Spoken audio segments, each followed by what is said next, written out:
오늘은 고난이 축복이 되었다라는 제목으로 말씀을 나누고자 합니다. 한번 따라해 보세요. 고난이 축복이 되었다.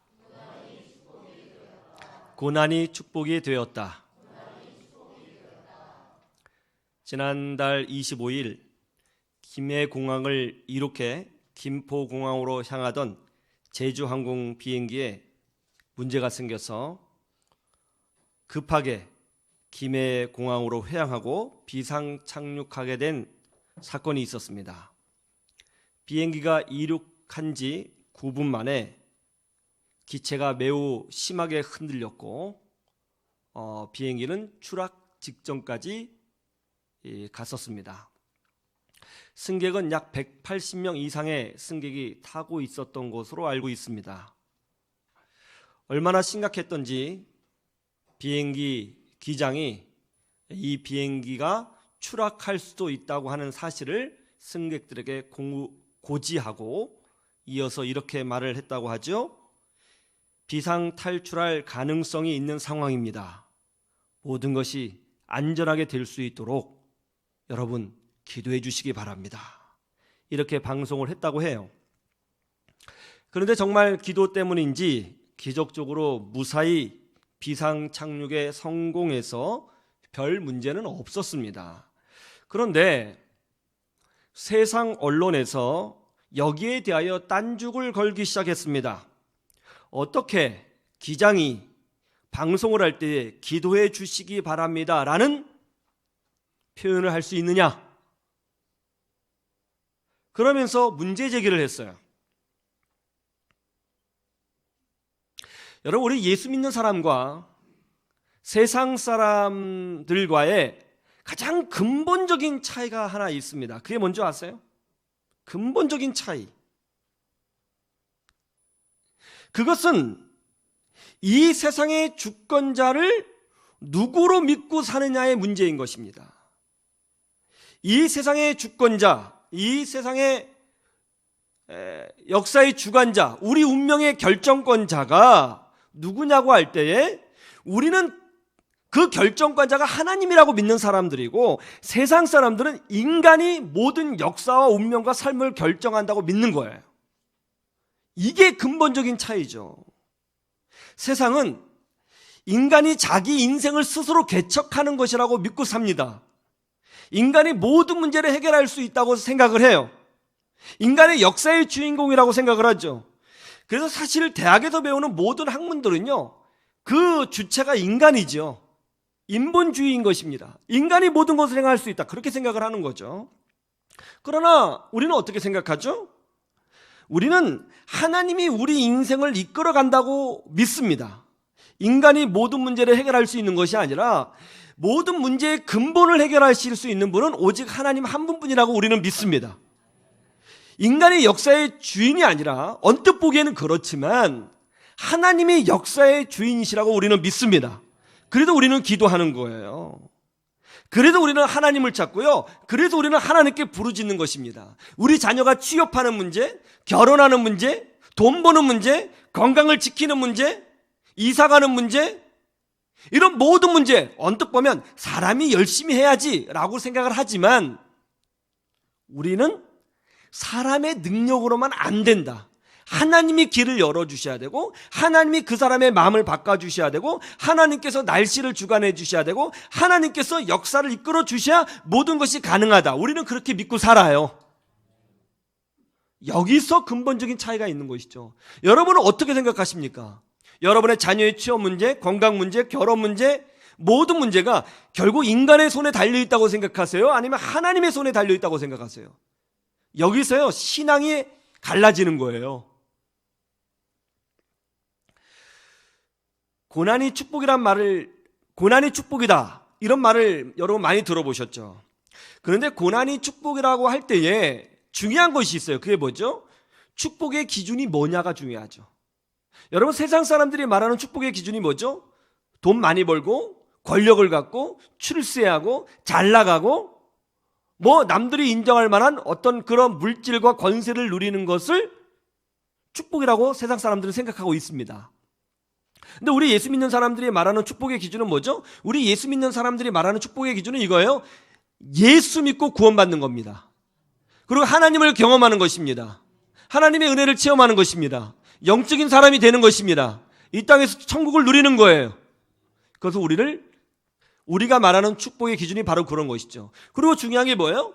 영적인 문제가 해결되어질 때 육적인 문제도 하나님께서 풀어주신다고 우리는 믿어요. 영적인 것이 먼저라고 믿어요. 우리는. 나머지는 하나님께서 해주신다고 믿는 거죠. 너희는 먼저 그의 나라와 그 일을 구하라. 그래야면 이 모든 것을 너희에게 더하여 주시리라. 우리는 그렇게 믿고 사는 사람인 것입니다. 고난이 축복이 된다고 말할 때에 그것은 이런 뜻을 갖고 있는 거예요. 사람은요, 고난을 당하면 그제서야 비로소 절대자를 찾는 경우가 많아요.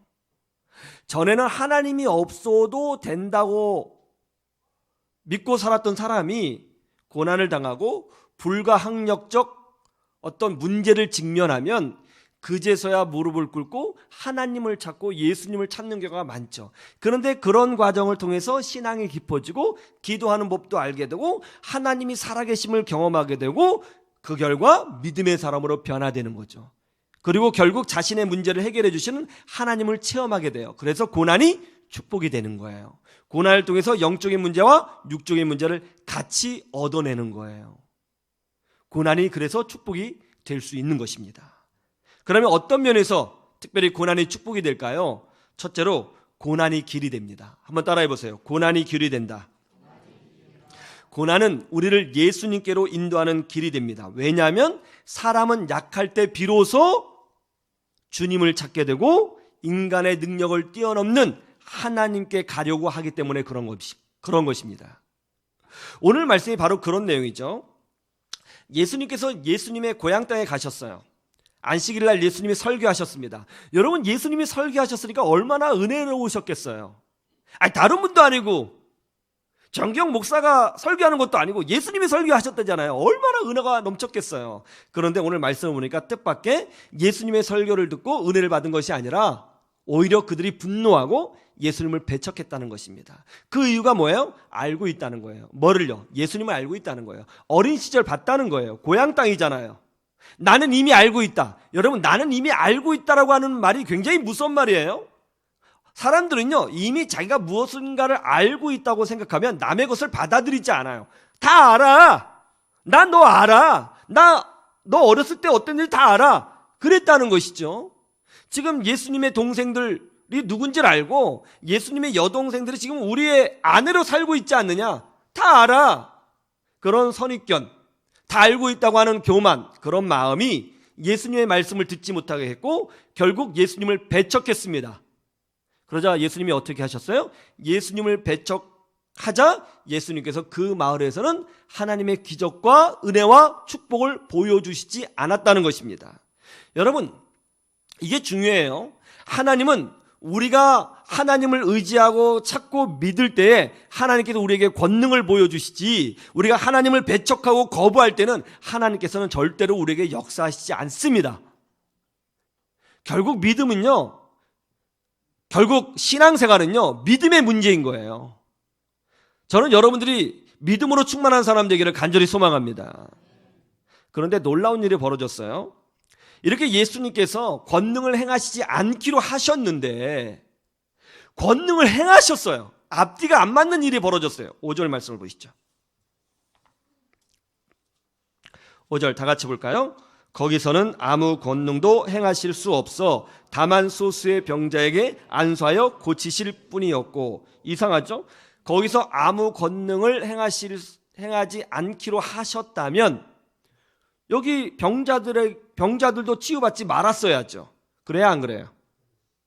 근데 치유받았어요, 안 받았어요? 치유받았다는 거예요. 왜 이런 일이 벌어졌을까요? 예수님은 그 동네에서 권능을 행하지 않기로 하셨습니다.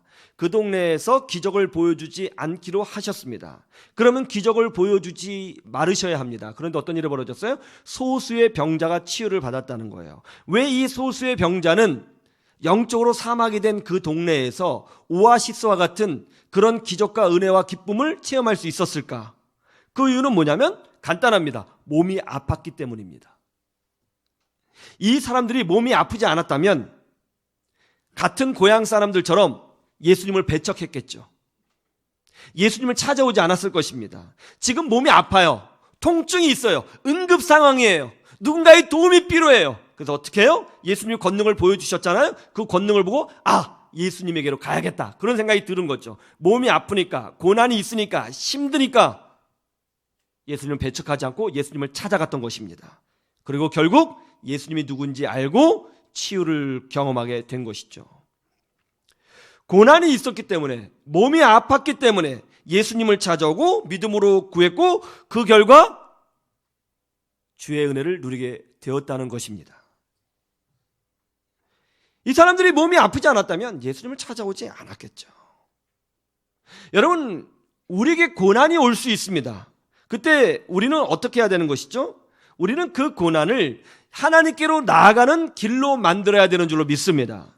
그런데 많은 사람들이 어떻게 반응을 하죠? 고난이 오면 그것을 길로 만들지 못해요. 고난이 오면 좌절합니다. 낙심합니다. 왜요? 이런 생각이 들거든요. 왜 또 이런 일이 벌어지지? 왜 또? 왜 또가 참 문제예요. 나 또도 아니고 왜 또? 이 왜 또? 이게 시험에 드는 말이거든요. 왜 또? 예? 또 설교 끝나고 왜 또 거리고 다니실 수 있겠네요. 왜 또? 낙심이 드는 거죠.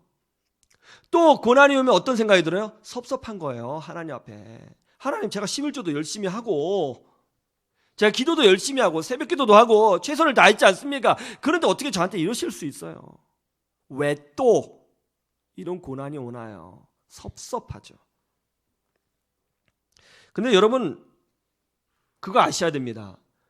고난 뒤에는 하나님께서 반드시 엄청난 축복을 우리에게 부어주십니다.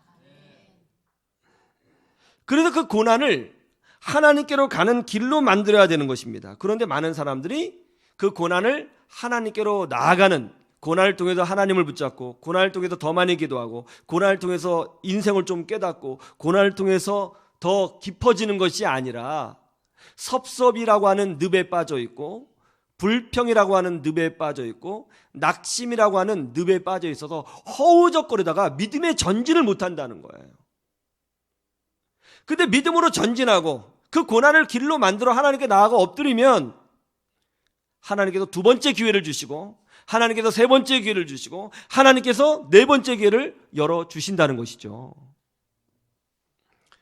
그러므로 우리는 고난이 올 때마다 낙심이라고 하는 늪에 빠지지 말고 그 고난을 길로 삼아야 하나님께 달려가야 되는 줄로 믿습니다. 그럴 때 우리는 길 대신 예수님을 만나게 되고, 기도했더니 정말 하나님이 응답하시는구나, 정말 부르짖었더니 이런 일이 벌어지는구나, 정말 하나님 살아계시는 거구나. 또 이런 고난을 통해서 그 전에 생전 기도하지 않았던 사람들이 간절히 기도하게 되고, 말씀을 보게 되고, 믿음을 갖게 되는 거죠. 그리고 결국 내 영혼을 먼저 고치시고, 내 삶을 고치시는 하나님을 체험하게 되는 거예요. 여러분, 개그우먼 이성미 씨 아시죠? 이성미 씨가 집사님이신데, 이성미 집사님이 이런 간증을 하더라고요. 이성미 집사님 가정이 한국에서 좀 어려움이 있어가지고 2002년에 캐나다로 이민을 떠났다고 합니다. 그래서 캐나다에서 이민 생활을 하는데 문제가 생겼어요. 자녀들이 적응을 못하는 거예요.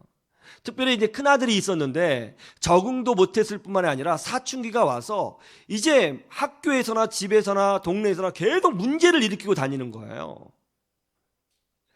이 이성미 집사님은 이제 이 캐나다 와서 어느 정도 마음의 안정을 찾고 좀 평안히 살려고 했는데, 한국에서 상처받고 왔는데 또 여기서 아들까지 그러니까 너무너무 화가 난 거죠.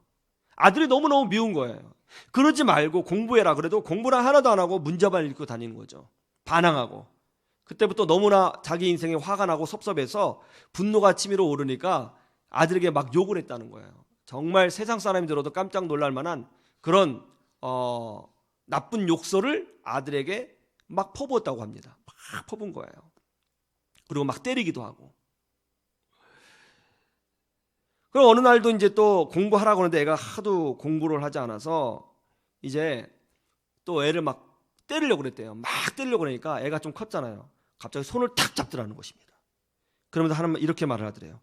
엄마한테 집사라는 인간이 집안에서 이러는 거 교회에서도 알아? 그래서 확 나가버리더래요. 그때부터 충격을 받고 새벽 기도에 나가기 시작했습니다. 그리고 아들을 변화시켜달라고 간절히 기도했어요. 근데 아들은 변화되지 않았습니다. 새벽에 또 기도에 나오려고 하는데 또 아들이 딴짓거리를 하고 있더라는 거예요. 너무 화가 나고 문을 열고 막 욕을 했대요. 야, 이 나쁜 놈아, 이 거지 같은 놈아, 너 같은 건 망해서 죽어야 된다. 죽어야 된다. 막 그렇게 막 소리를 지르고 나왔대요. 그러고 나서 예배당에 앉아서 기도를 하는데 눈물이 막 쏟아지는 거예요. 제발 아들 좀 고쳐달라고. 나 아들 때문에 죽겠다고. 아들 좀 변화시켜달라고 막 기도하는데요. 그때 마음 깊은 곳에서 생전 처음으로 하나님의 음성이 들렸습니다. 이성미 집사야, 아들 변화시켜달라고? 너 오늘 아들한테 욕했지? 네가 말한 대로 네 아들 그렇게 만들어줄까? 네가 선포한 대로 그대로 만들어줄까? 그런 음성이 들렸습니다. 자기가 생각해낸 음성이 아니었어요. 그런 경험은 처음이었습니다. 눈물이 왈칵 쏟아졌습니다. 아니요, 하나님, 제가 말한 대로 우리 아들 만들어주지 마세요. 제가 잘못했습니다. 엉엉 울었어요. 그리고 그때부터 자신의 상처와 아픔을 보게 되었습니다.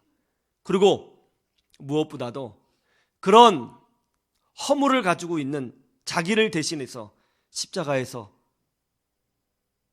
대신 벌을 받으신 예수님을 보게 되었습니다. 예수님 때문에, 예수님이 나의 이런 허물을 대신해서 십자가에서 죽으셨구나. 그 사랑 때문에 내가 하나님의 자녀가 된 거구나. 그 전에 교회를 다녔는데 그걸 경험한 적이 없고 느낀 적이 없거든요. 근데 이 순간 살아계신 하나님과 그 예수님의 십자가의 사랑을 영혼 깊이 체험하게 된 거예요. 하나님, 제 아들을 변화시켜 주지 마시고요, 저를 바꿔주십시오. 제가 잘못했습니다. 제 안에 예수님의 십자가의 사랑을 넣어주세요. 그때부터 욕을 하지 않기로 했대요. 욕을 막 나와도 꾹꾹 참은 거죠. 꾹꾹 참고 살았어요. 어느 날 아들이 묻더랍니다. 엄마, 요즘에 왜 욕 안 해? 근데 이렇게 답변을 했다고 그래요. 하나님하고 약속했어. 그러자 아들이 씩 웃으면서 나가더랍니다. 몇 달 뒤 아들이 공부를 하기 시작했어요. 완전히 변화됐습니다. 아들이라는 고난이 있었기 때문에 지사님이 새벽기도에 나갔어요.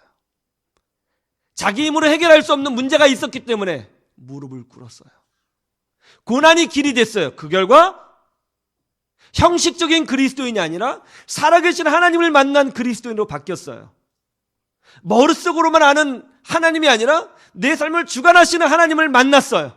변화됐어요. 삶이 바뀌었어요. 인생 전체가 하나님의 축복을 누리게 되었습니다. 고난이 길이 되었습니다. 여러분도 마찬가지죠. 저도 마찬가지고요. 고난이 왔습니까?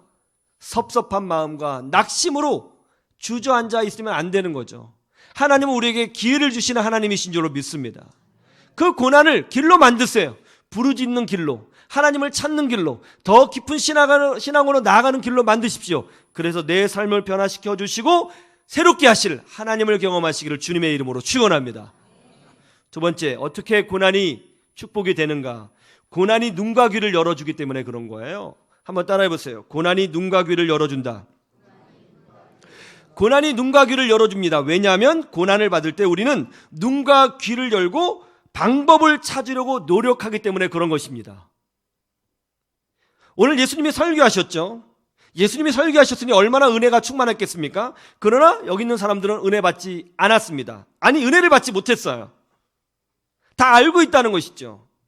여러분, 예수님이 설교하셔도요, 은혜 받지 못하는 사람이 있다는 거예요. 이게 정말 놀랍지 않아요? 반면에 어떤가요? 사도 바울은 말을 좀 더듬는 사람이었는데 그를 말을 더듬는 사도 바울이 설교할 때는요, 수많은 사람들이 은혜를 받았어요.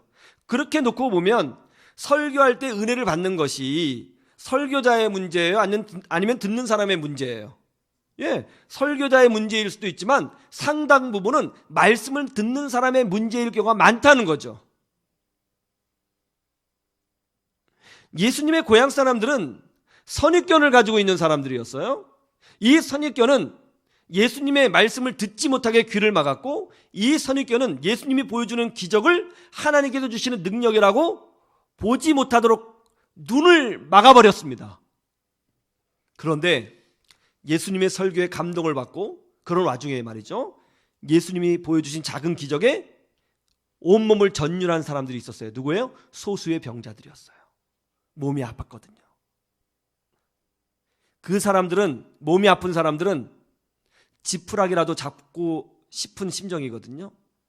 주님이 보여주시는 그 작은 능력, 또 우리 예수님께서 하셨던 그 메시지의 능력을 보고 가슴이 뛴 거죠.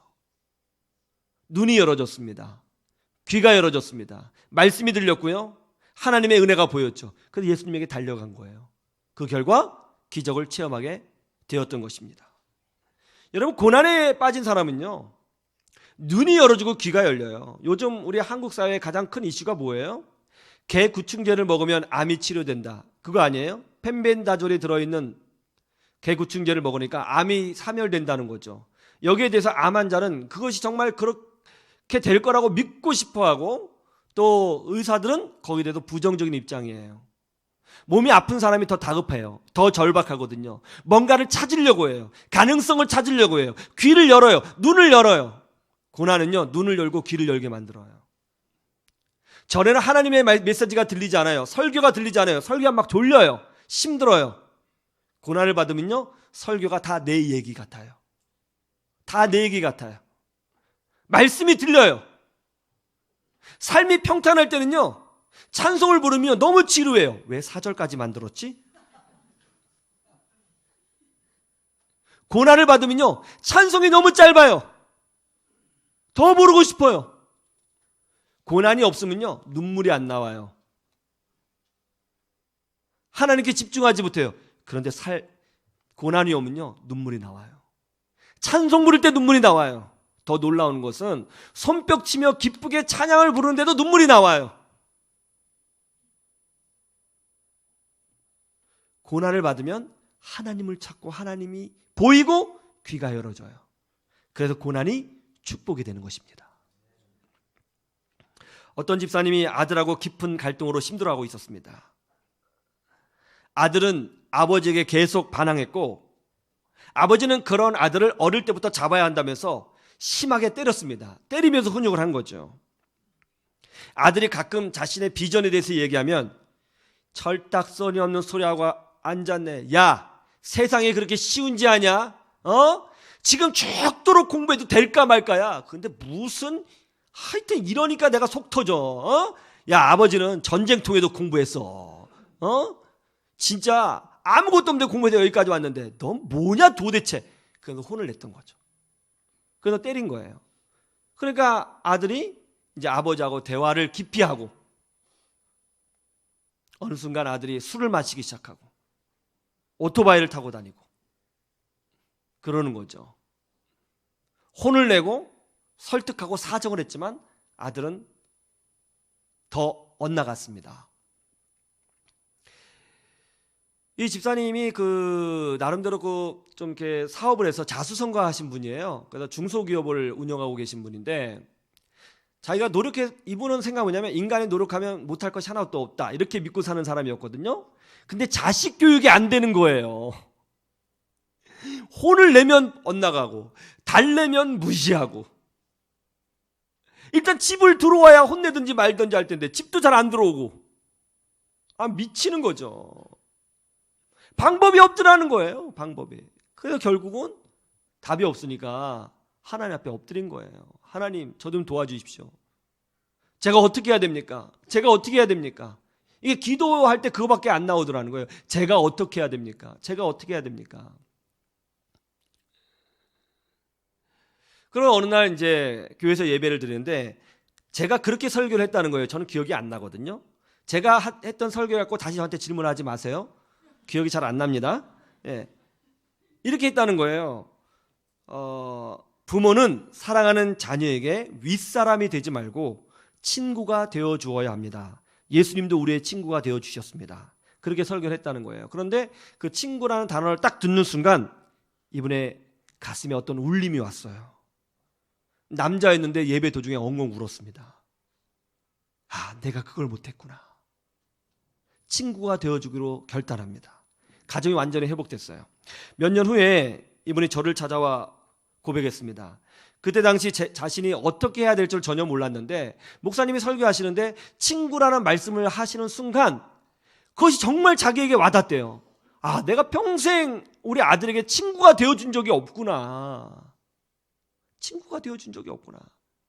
내가 그렇게 살았구나. 우리 아들이 얼마나 외로웠을까. 외아들인데 내가 친구가 되어주었어야 했는데. 그래서 이제 친구가 되어주기로 했다는 거죠. 그냥 평범하게 들으면 별 말이 아니에요. 고난을 받는 사람에게는 그것은 생명수였죠. 고난을 받으니까 그 말씀이 들린 거예요. 귀가 열어진 거예요. 고난을 받으니까 메시지가 보이는 거예요. 고난을 받으면 하나님에 대해서 귀가 열리고 눈이 열려요. 하나님을 발견해요. 그리고 하나님의 은혜를 깨달아요. 그리고 하나님께 달려가요. 신앙이 자라요. 능력을 경험해요. 고난이 축복이 되는 것입니다. 어떤 분은 그럽니다. 간혹 저에게 그런 말씀을 하세요. 목사님 혹시 저희 집에 CCTV 달아놓으셨어요? 어떻게 저희 집 상황을 그렇게 잘 아세요? 목사님 설교는요 딱 우리 집 얘기예요. 그리고 진짜 은혜 받으신 분은 그래요. 꼭 저를 두고 하신 말씀이에요. 저를 두고 하신 말씀이에요. 그렇게 이제 얘기하는 분이 있는데 어떤 분은 저희 남편이 들어야 돼요. 이 사람 들었어야 돼요. 또 이런 분도 있고요. 어쨌든 우리 남편이 듣든 자기 이야기든 자기 가정 이야기다. 어떻게 그렇게 잘 아시냐? 그렇게 말씀하시는 분은요 고난 중에 있기 때문에 이 메시지가 들리는 거예요. 마음이 열어져 있기 때문에 들리는 거예요. 마음이 열어져 있지 않으면 절대로 들리지 않아요. 그래서 고난이 축복이 되는 것입니다. 여러분 말씀이 들리시나요? 하나님의 은혜가 보이시나요? 예, 들리는 것으로 멈추지 마시고 보이는 것으로 멈추지 마시고 하나님께 나오셔도 부르짖으셔야 되는 것입니다. 기도하셔야 되는 거예요. 은혜를 구하셔야 되는 거예요. 그러면 그런 과정을 통해서 신앙도 깊어지고 또 영적인 은혜도 드리게 되고 또 결국 도우시는 하나님을 체험하게 되는 것입니다. 그렇게 되기를 주님의 이름으로 축원합니다. 고난이 어떻게 축복이 되느냐? 세 번째는 고난이 감사를 알게 한다는 거예요. 한번 따라해 보세요. 고난이 감사를 알게 한다. 고난이 감사를 알게 합니다. 왜냐하면 고난을 통해서 작은 것 하나가 놀라운 축복이었다는 사실을 그제서야 비로소 깨달을 경우가 많기 때문에 그런 거예요. 오늘 4절을 보시죠. 이렇게 되어 있죠. 같이 볼까요? 4절 시작. 예수께서 그들에게 이르시되 선지자가 자기 고향과 자기 친척과 자기 집 외에서는 존경을 받지 못함이 없느니라 하시며. 존경이 무엇이죠? 존경은 감사의 마음에서 우러나오는 사랑의 표현입니다. 예수님의 고향 사람들은 예수님이 이 땅에 오시고 또 예수님이야말로 아담과 하와를 포함해서 21세기, 22세기 모든 시대에 유일한 구세주로 이 땅에 오신 메시아라는 사실에 대해서 예수님의 고향 사람들은 감사하지 않았습니다. 감사하지 못한 이유는 알고 있다고 하는, 뭔가를 알고 있다고 하는 교만과 선입견 때문이었습니다. 예수님에게는 능력이 있었습니다. 예수님에게는 말씀의 능력도 있었습니다. 그러나 그들은 감사하지 않았습니다. 그런데 소수의 병자들은 달랐습니다. 예수님이 우리 동네에 와 주셨다는 것에 너무나 감사했죠. 지금 아프거든요. 몸에 통증이 있잖아요. 걸을 수가 없어요. 팔이 비틀어져 있는 거예요. 눈에 뭔가 문제가 생겨서 눈을 뜰 수 없어요. 근데 예수님이 오셨다잖아요. 근데 능력까지 보여주셨어요. 얼마나 감사해요? 예수님의 존재가 감사했죠. 예수님에게 달려간 거죠. 은혜를 경험한 거죠. 고난을 받기 전에는 작은 것 하나가 얼마나 소중한가 모를 때가 너무나 많아요. 저는요 평생 살면서 치통이라는 것을 경험해 본 적이 없습니다. 하나님께서 제게 주신 선물 중에 가장 큰 선물이 뭐냐면 치아가 아주 건강하다는 거예요. 제가 일부 예배 때는 이빨 그러다가 깨달았어요. 치아구나. 예. 치아가 아주 건강하다는 거예요. 치통이 별로 없고요. 이 치아 문제로 고생해 본 적이 별로 없습니다. 그래서 누가 치통 때문에 뭐 일을 못 한다, 치통 때문에 뭐 죽을 맛이다, 치통 때문에 뭐 직장에 못 나갔다, 이런 얘기를 들으면 이해를 못 했어요. 아니, 이빨이 아픈데 왜 직장에 못 나가? 아니, 뭐 팔다리가 멀쩡하잖아. 그 뭐 아플 수도 있지. 그 정도는 참을 수 있을 것 같은데 뭐 얼마나 아플까? 그렇게 했는데 몇 년 전에 오른쪽 위 어금니 쪽에 치통이 생겼어요. 이 치통의 느낌이 이러더라고요. 느낌이 느낌 오시죠? 이게 뭐가 웅웅거리면서 아프는데요. 이것도 표현할 수가 없어요. 아파봐야 돼요. 경험하기 원하시는 분은 오늘 서원하셔도 아프시기를 바랍니다. 아픈데요. 이게요, 이 두통까지 오는 거예요. 막 머리가 쪼개질 것 같은 거예요. 치통 때문에 머리가 쪼개질 것 같은 거예요. 그러니까 머리가 쪼개질 것 같으니까 책도 못 읽겠고 성경도 못 보겠고 기도도 못 하겠고 교회도 못 나오겠더라고요. 예, 정말 그렇더라고요. 아, 이게 진짜 이 치통 자체가 문제가 아니라 이 머리를 아프게 하는구나. 머리가 아프니까 다 싫고 음식도 잘 못 먹겠고 음식도 막 이쪽으로 씹어야 될 거, 입맛도 없고. 병원에 가서 이제 간단한 치료를 받고 괜찮아졌는데, 야, 치아가 건강하고 아프지 않는 게 엄청난 축복이구나. 평소엔 당연하다고 생각했던 것이 아파 보니까 당연한 것이 아니더라고요. 여러분, 감사는 위기를 극복하는 영적 에너지인 줄로 믿습니다. 우리 그리스도인들이 어떻게 하나님의 은혜를 경험할 수 있을까? 바로 감사이죠. 세상 사람들은요, 어떤 복을 누려도요, 절대로 하나님에게 감사하지 않아요. 근데 우리 예수 믿는 사람들은요, 당연한 것도 감사해요. 우리는 밥을 먹을 때도 감사 기도를 해요. 세상 사람들은 내가 돈 주고 밥 먹는데 왜 감사해? 그렇게 생각을 하지만 우리는 먹을 수 있는 힘을 주신 것, 이 먹거리를 생산하도록 하나님께서 자연 환경을 만들어 주신 것, 그리고 내가 지금 건강하다는 것, 그것에 작은 것이지만 하나님께 감사해요. 이게 바로 우리 그리스도인이에요. 그리스도인들은 감사로 사는 존재인 줄로 믿습니다. 감사할 때 더 큰 하나님의 은혜를 누리죠. 감사는 축복의 메아리이거든요.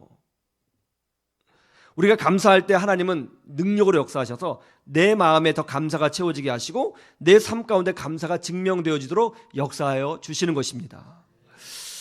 혹시 여러분 그 365 땡큐라고 하는 책을 알고 계세요? 365 땡큐. 이게 몇 년 전에 굉장히 유행했던 책인데요. 존 크레딕이라는 분이 썼습니다. 여러분, 가을에 됐잖아요. 이제 독서의 계절인데 한번 사서 한번 읽어보세요. 365 땡큐, 365 땡큐.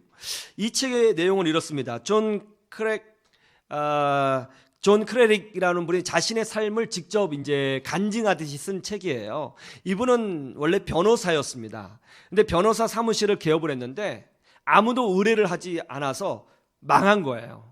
통장 잔고가 0원이었습니다. 그리고 첫 번째 부인과 이혼하고 이제 두 번째 부인과 살고 있는데 이 부인과도 불화가 생겨서 이혼 소송 중에 있게 되었어요. 그리고 딸을 굉장히 아꼈는데 이 딸이 이제 아내에게 뺏길 처지에 빠지게 된 것입니다. 그러니까 이제 돈도 없죠. 이제 가정도 무너졌죠.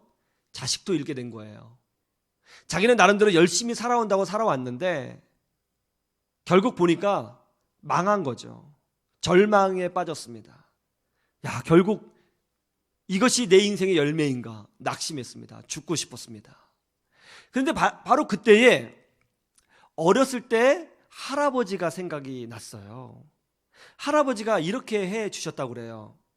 야, 존, 할아버지가 10,000원 줄 테니까 가서 할아버지에게 감사합니다 편지 써갖고 와. 그럼 10,000원 또 줄게.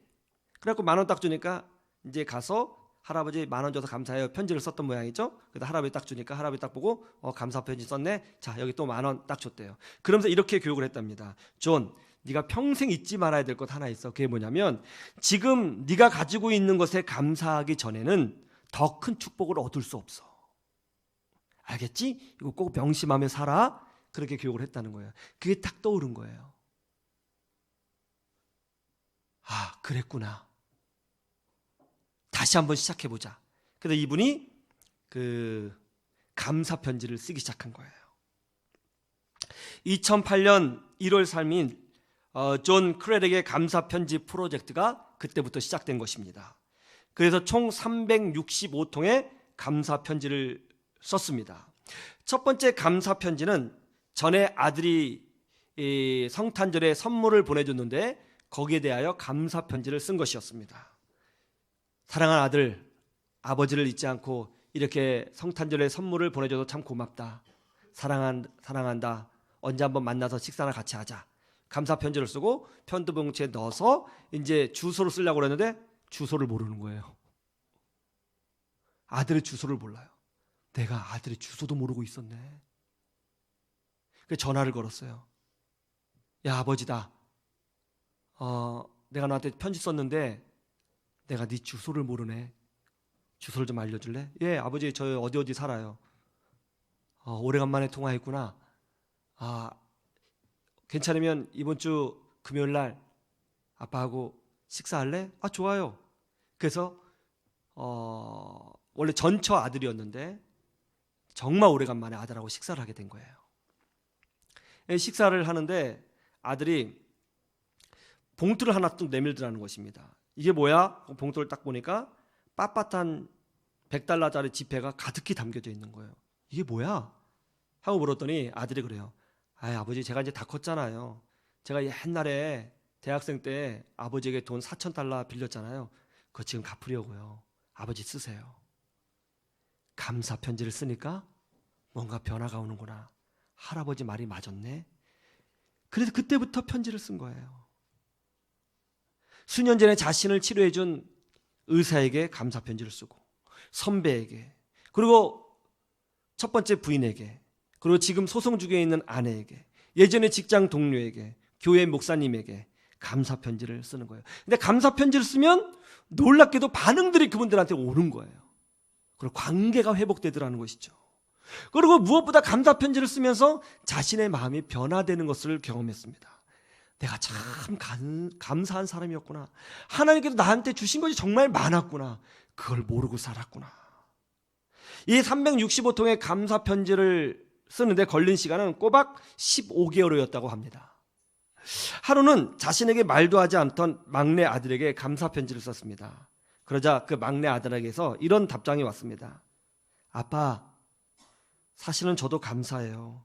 아빠 정말 고마워요. 저를 위해서 애써 주셔서요. 즐거운 아버지의 날 희망을 주심에 감사해요. 편지를 붙들고 엉엉 울었습니다. 고난이 감사를 알게 합니다. 여러분, 고난 받을 때 낙심하거나 절망하거나 어떻게 인간적인 방법으로 안 돼가지고 답답해 하지 마시고 더 하나님께 감사하십시오. 하나님의 은혜를 구하십시오. 여러분의 고난이 하나님을 찾는 길이 되도록 만들어 가십시오. 그러면 하나님께서 먼저 여러분의 영혼을 고치시고, 여러분의 영혼을 고치신 다음에 삶을 변화시켜 주시는 기적을 보여주실 것입니다. 그래서 우리는 고난이 축복이 될 수 있음을 깨닫게 될 것입니다.